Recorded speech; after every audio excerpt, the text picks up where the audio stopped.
When I arrived at the gorilla trekking base camp near Ruwangari at the foot of Volcanoes National Park, the first thing I did was to throw up. Violently.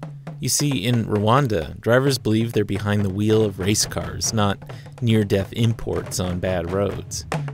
There's a lot of swerving to avoid potholes, livestock, people carrying large loads on their heads, and fate.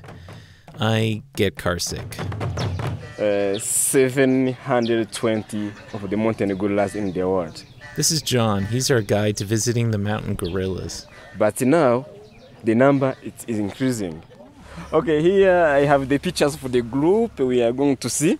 He passes around a page with pictures of the gorilla family. Because this group has 11 gorillas. Chief at the top and 5 females, each with only one baby. Just this is the chief. It's called Munyinya. Next to each photo is a strange drawing.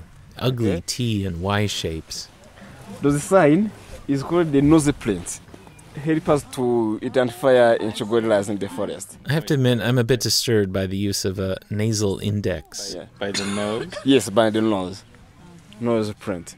Around 1860, an Englishman named John Speke stumbled through Africa searching for the source of the Nile, which he would come to name Lake Victoria. But he brought with him the decidedly Victorian fad of race science. In traveling this region, John Speke found among people living peacefully together a, quote, superior race of oval faces, large eyes, and high noses. He theorized that these people, called Tutsis, came from what is now Ethiopia and were descended from a lost tribe of Christians, therefore superior. So two groups who lived together had the first wedge placed between them. And 130 years later, in April of 1994, tens of thousands of Tutsi bodies would flow into Lake Victoria to be sent back on the Nile to Ethiopia. The Tutsi, Speke noted in his chapter titled Fauna, stood apart from the other tribes, including the Hutus, by, quote, a marked characteristic of a bridged instead of a bridgeless nose. Okay. We were stuffed in the back of a Land Cruiser for the drive to the trailhead. Safari bench-style seats offer little absorption, and the road, well, I wouldn't actually call it a road. If you have an SUV at home, you have never been off-roading. The road? Yeah. It's African massage. Children are everywhere, and population is one of the biggest health issues facing Rwanda. Women in rural areas like these have an average of 6 children. I'm trying not to throw up again in the car, going no faster over sharp rocks than the entourage of children gliding alongside us. If we had some milk with us, we'd have butter by the time we got there. Dick Ormrod is part of the people-to-people ambassadors group I'm traveling with. Later, a gorilla will shove him harmlessly out of her way, but he doesn't know this yet. We are not yet tourists in the mist.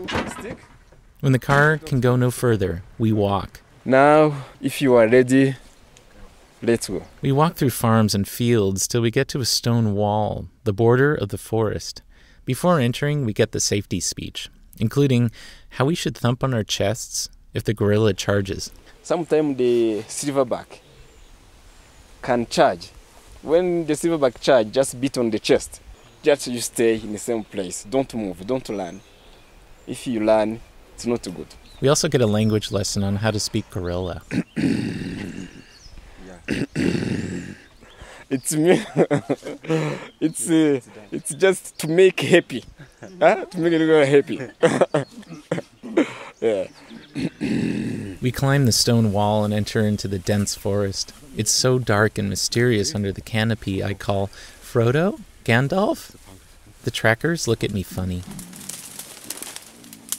The first thing we see is the giant silverback's, giant backside. Its butt. Climbing cautiously around, I kneel through the brush to photograph his face and profile. Enormous head to match the body, and a very human face, because I understood the sidelong look he gives me.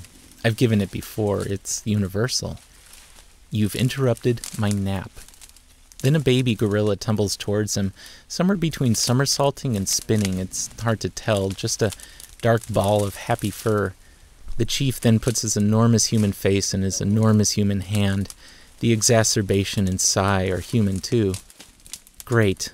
More tourists. And now my kid wants to play. I'll never get that nap. Okay. this small baby has 8 months.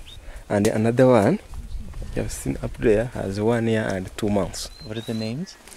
The name of the baby is called the Agasalo. It means shining stone. Shiny stone? Yes. Despite the cute furry body, the baby's face looks old, experienced, and wise. It climbs onto its mother's back and they slowly shuffle off to eat another plant. They're eating everything within reach because basically they live in a salad. We only visit the family for about 30 minutes before it's time to go, limiting their exposure to humans. We're very alike. It's dangerous. They can even catch our colds. During the genocide, the guerrillas' human security was gone, so they were under threat of poachers. But also, their birth rates went down. They weren't having any children. John was here in '94, in school, mostly hiding from house to house. It was terrible. It was a very, very hard situation. When there is not the security in the country, automatically in the forest also. The guerrillas felt the stress the country was under. They had become so habituated to people that when people stopped coming, they actually got depressed. And that's one theory why they didn't have any children. The number for the gorillas started to grow after the genocide. To save the gorillas, we saved the life of the country. Coming off the mountain and out of the forest, we walked back through people's farms to get to the road and the dreaded off-road drive back. People here are poor, very poor, but I noticed flowers lining the paths between the crops and houses. They serve no purpose. It's beautiful. Children start to follow us, and one mother working in a field with a child on her back, wrapped in colorful cloth, smiles and waves at me. I smile and wave back.